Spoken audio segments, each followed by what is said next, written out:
Dans Jean 4, 24, nous lisons « Dieu est esprit, et il faut que ceux qui l'adorent l'adorent en esprit et en vérité ». À moins que nous soyons purifiés intérieurement, nous ne pouvons avoir une communion constante avec le Dieu saint et vivant. Seul le sang de Jésus-Christ, selon 1 Jean 1,7 et Hébreux 9,14, a le pouvoir de nous laver, de purifier notre conscience de toutes les tâches du péché. Lorsque le Saint-Esprit nous convainc de nos péchés, il nous aide à les confesser avec un cœur vraiment repentant. En croyant de tout cœur que le Seigneur Jésus-Christ est mort à notre place, a été enseveli afin d'ensevelir nos péchés, et qu'il est ressuscité pour vivre en nous, afin d'être notre vie et notre justice, nous sommes immédiatement pardonnés. Tous nos péchés sont lavés par son précieux sang, et nous commençons à ressentir la présence de Dieu d'une manière très puissante. Notre conscience souillée étant lavée par le précieux sang du Seigneur, nous subissons un triple changement ascensionnel. Notre esprit mort devient un esprit vivifié. Le Saint-Esprit vient et demeure dans notre esprit lavé. Ceci est appelé la nouvelle naissance. Après cette expérience, nous sommes rendus capables de comprendre les mystères cachés de la parole de Dieu, de parler avec lui plus librement dans la prière et de désirer faire sa parfaite volonté. Notre âme enténébrée s'illumine et nous commençons à faire un bon usage de nos sentiments en aimant celui qui n'est pas aimable, en dirigeant notre affection aux choses d'en haut et en faisant sa parfaite volonté en toutes choses. Notre corps aussi devient un corps lavé. Nous désirons le garder comme le temple du Saint-Esprit et ne pas faire de ses membres un mauvais usage. Ceux qui essaient de se conformer à ce principe divin et fondamental de la triple union peuvent avoir une vie conjugale heureuse, fructueuse. Ils devraient en tout premier lieu aspirer à une union spirituelle.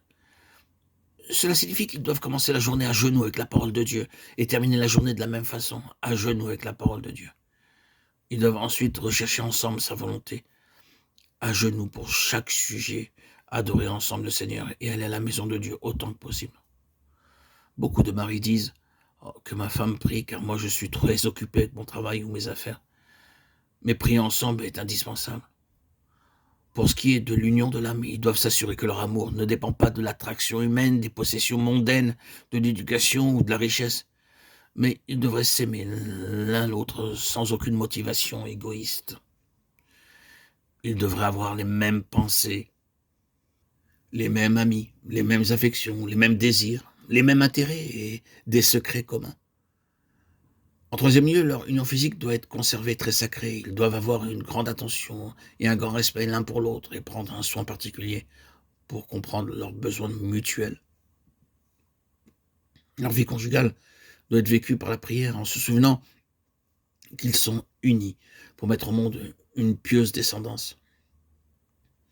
Et un seul ne les a-t-il pas fait? Toutefois, ils avaient le reste de l'esprit. Pourquoi ce seul a-t-il été fait ainsi? Ils cherchaient une semence de Dieu. Malachie 2,5.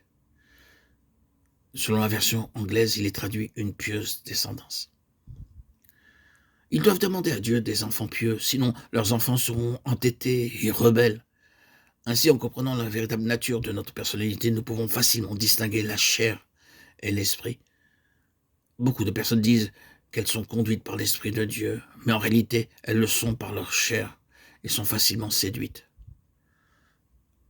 Le diable essaie d'affaiblir notre foi, de nous dérober l'amour et la paix véritable par beaucoup de moyens subtils. En priant dans l'Esprit en accord avec sa parfaite volonté, en accomplissant toutes choses sous la conduite du Saint-Esprit, nous jouirons de la faveur de Dieu et nous serons gardés dans son plan céleste. Ce sont des principes divins simples par lesquels n'importe quel couple, en quelque lieu que ce soit, peut avoir une vie conjugale heureuse. Nous prions que notre Seigneur puisse s'écrire ses lois sur les cœurs de tous ceux qui sont réunis par lui. S'ils suivent ces principes, leur foyer sera très heureux et béni. Un foyer de paix, de joie, d'amour, de service, avec la présence divine, un foyer de foi, de communion. Un foyer où le nom de Dieu est honoré.